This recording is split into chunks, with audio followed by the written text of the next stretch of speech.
Jailer Rock here, a percent off collector, and we're here with another Transformers Tuesday. And we are going back to the retro line with this G1 reissue KO. And this is the Autobot Warrior Sideswipe. Now, I'm just gonna let you know, most of these I get from Temu. If you've watched my video on Temu, it's an app, it's Chinese knockoffs, but I get them for free. Because back in the day, at least, you were able to play these games like Fishland and Farmland.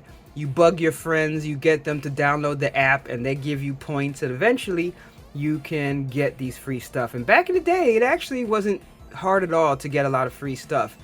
Unfortunately, it's harder now, and they reduced the stuff that you were able to get. Like, one day I'm going to do like a countdown, or maybe a what's in the box, of all the things that I got from Temu.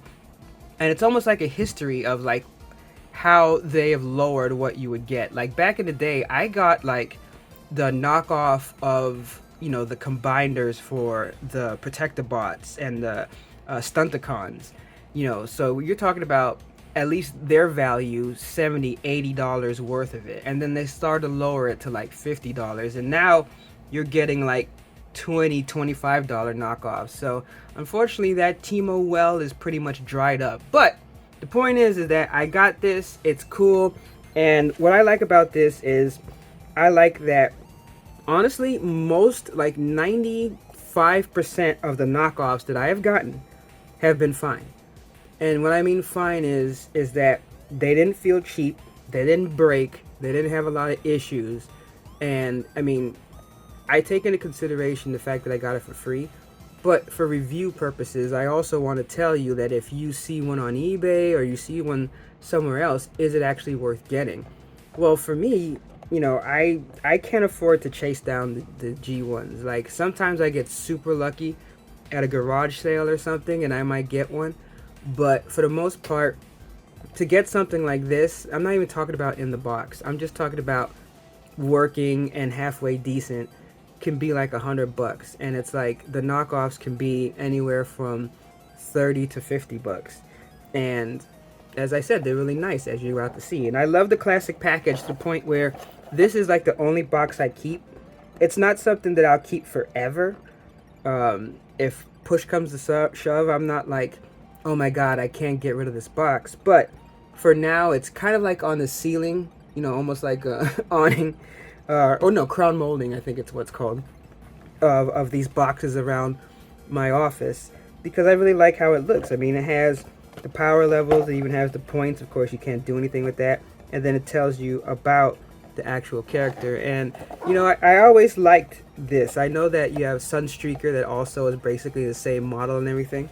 But without further ado, let's open this bad boy up. And as I said, I will be a little bit careful because I do plan to keep this box.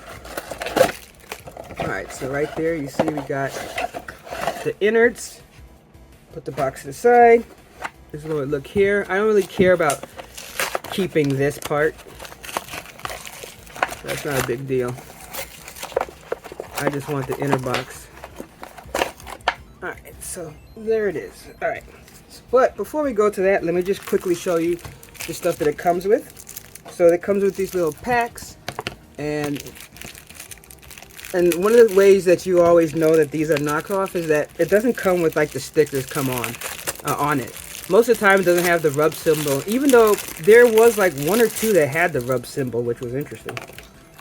Alright, so we got the actual booklet, which again looks cool. It looks like the old school booklet with the instructions and all that in it. And I don't know if you saw it, but the stickers fell out.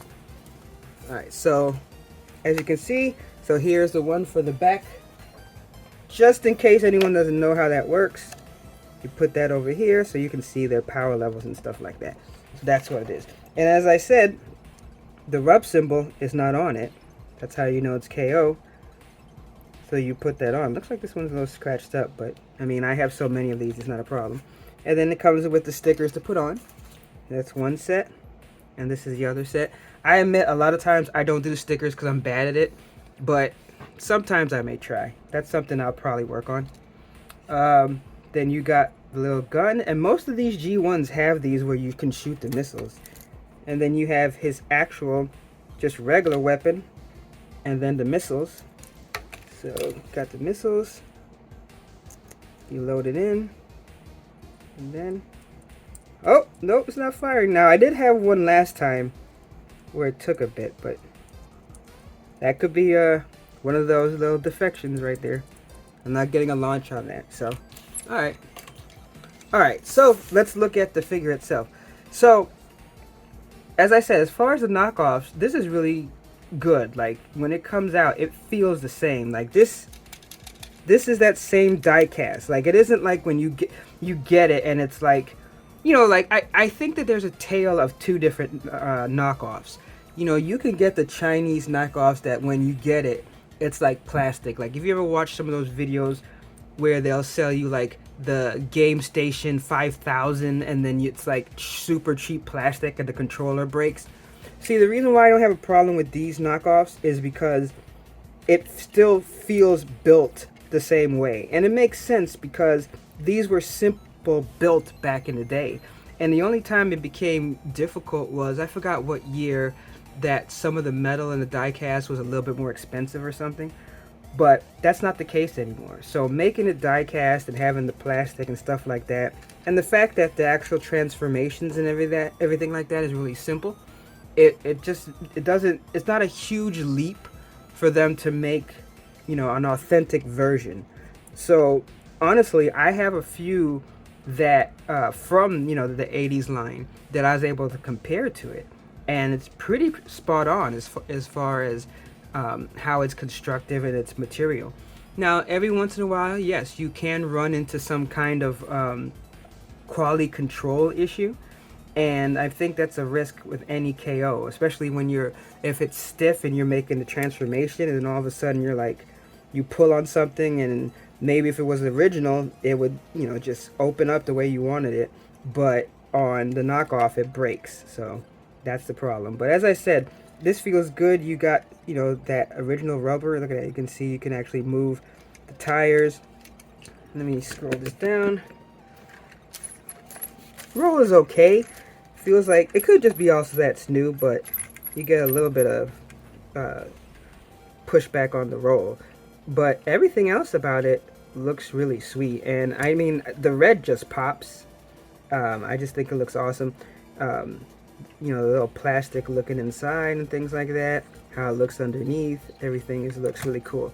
So let's take a look at it in robot mode. Alright, so here it is in its robot mode. As I said, the transformation is pretty simple. I mean, I could have actually done the transformation for you, but there's awesome sites out there like Toys R Us and EM Go 316, which I go through for transformations. But I mean, basically the most difficult part, I guess, if you call it difficult, is on the back here, is when you pull this back and you actually spin his head all the way around from like underneath, because this front part comes down and then you like push his head out, and then this comes down and then his head comes around. That's really the hardest part, if you could call that hard, which it isn't hard. But as I said, there's a difference between this and without the stickers. Like you could, like, it has the little Lamborghini symbol on the front, and then usually you see here, you can put that all on. And maybe I'll probably do that, the Lamborghini sticker, even that, if you look at that, that's not really a good sticker. And the Autobot symbol, but you know, it's still pretty cool overall. As far as articulation, with the G1, you're not getting a lot. You're not getting any bends, like the feet pop out here, but that's it. You know, you're not bending anywhere actually. No knees, no elbows. You can rotate the shoulders all the way around, but that's it. It's really simple transformation. So for me, this is what I would consider like the vehicle class. I break them down into two: what I like as a robot and what I like as a vehicle. And in this case, it's like the vehicle is the one that I'm looking for. And then I know you can mount this as well. I think it's up here. I think it's up here. No, I saw it. Oh, I think it's like on the, yeah, I think it's on the edges here where it sticks out. But I'm not able to get it to clip. Yeah, there you go. So that's basically, see here on the back how that rolls out. That's where you have that. But my thing isn't shooting, but it's still cool. I think it's really nice, the fact that, you know, this allows me to have that G1 feel for a fraction of the cost, and it's nice and clean and it's not messed up. But, you know, this is something for me. This is not something I'd flip or try to sell to anyone. And if you do sell, don't be scummy, you know, be honest. And tell them that it's a knockoff. At first I thought that this was a defect, but I realized it's the windshield wiper, which is actually pretty freaking sweet. So yeah, let's put it in profile mode. So overall, I am definitely happy with this. I mean, of course, being a percent off collector, getting it for free is one thing. But even if I was to pay for this, I just think it's sweet. I loved Lamborghinis and race cars, just like a lot of kids that grew up in the 80s and 90s. So I'm probably going to try to get Sunstreaker as well. I just think that the transform mode looks really cool. The robot modes, it's okay. But this is exactly what the G1s look like. So it's not like this is a product of it being a knockoff. I just think it's cool, and it allows me to add more to the collection that I probably would have been able to afford. But as time goes on, you know, maybe I'll be able to add some more. But this is what I will say to anyone who's looking to have these. It still is worth it to get it. You know, not all knockoffs are the same. And even places like Temu, which sometimes they get bad rap and sometimes they deserve it for not shipping things correctly. But that's why I like to get things in the box. And I actually haven't had, well, I had one problem, and that was with a swoop. And even people told me that his wings breaking happens G1, it doesn't matter. So it wasn't really more of a Temu thing than anything else. But overall, I really like this little toy, and I'm happy to have it as part of my collection. And I thank you for watching this video and hanging out. And if you like these type of videos, please consider giving us a like and a sub and all that good stuff, and hit that notification. Why? Because I have videos coming out 5 days a week. Yeah, I'm working hard, player. Working hard for you. Let me give you the lineup real quick. We got Action Figure Monday, Transformers Tuesday, What's in a Box Wednesday. That's usually loose figures.